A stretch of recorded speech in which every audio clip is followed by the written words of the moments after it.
So the question is leadership the same in different situations? And certainly a leader who's good in one situation is not necessarily good in another. Churchill got fired after World War II, right? I mean, oh, I'm sorry, he wasn't reelected. But I think that the Brits had had enough of him, right? It can be pretty wearing. Having a strong leader around can be tough. Yeah, well, I think the interesting part is when companies are doing real well is when leadership better watch out. Because, hey, we're making all this money, we've got all this success, we must be doing it right. And then they fail to look at who's going to blindside them by doing something new. I noticed, for example, that the New York Central Railroad flies no airplanes. The New York Central Railroad leadership thought of it as being a railroad company. They didn't think of it as being a transportation company. And so as the technology changed, they fell by the wayside. This little book I mentioned before, Profiting from Innovation, talks about the Beretta Arms Company, which is now 400 or 500 years old. And it has survived through half a dozen or so changes of technology, including changes in the way cannon were made and rifling coming into the bores of small arms and so on. And how have they managed to survive? The probability of a company surviving one major change in technology is pretty small. And you survive half a dozen of them, you must be doing something very clever. And what they did, basically, was every time they saw a change of this sort coming, they set up a new factory in a new town with new leadership and let the old one wither away. I think that's kind of what General Motors was trying with Saturn. Let's try a new way of doing business in a new place with new leadership. And I think they particularly did not move auto executives into positions of responsibility. Maybe it's a good thing to do. What is the situation in Sun? We've just had a major change in leadership at the top, and I think it's a refreshing and great change. You get to hear from Jonathan in this group, and it'd be interesting to hear what he has to say. On the whole, I think that kind of change is very healthy.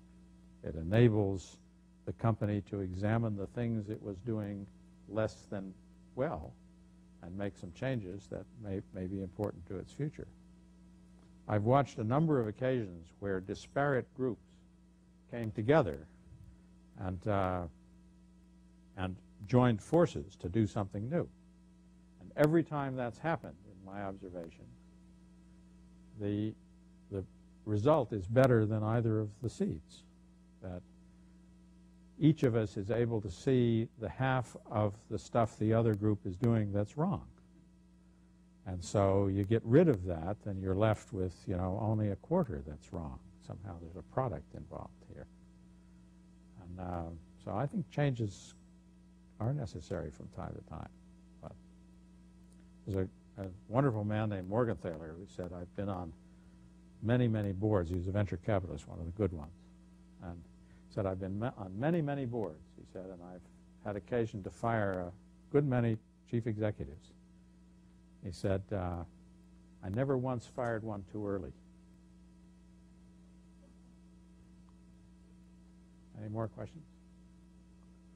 Yes, sir.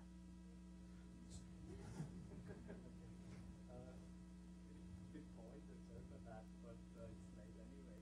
So what I wanted to ask was, where do you think is the difference between taking the lead on something and being a leader? Do you think that having been a leader once qualifies you for being a leader always or again? Okay, so there's two questions. What's the difference between taking the lead and being a leader? And the other question is, does being a leader once qualify you for all time in the future? The answer to the second question is absolutely not. Being a leader once does not qualify you for the future. And I think that leaders are chosen by the followers, not the other way round. One can take the lead. One can say, I think we want to go this way. come on, guys, follow me. We're going to take this hill. Okay, and if you are a leader, they follow you and you go up the hill. If you're not a leader, you might get shot in the back. Okay? The leadership role is one that's chosen by the followers. You can put yourself in that position by focusing on what's important, by making sure you know your people and that they know you, and making sure that you have a quality idea of what's important to do, and focusing on that. More than that, you can't do. I think we've come to the end of our time, Kate.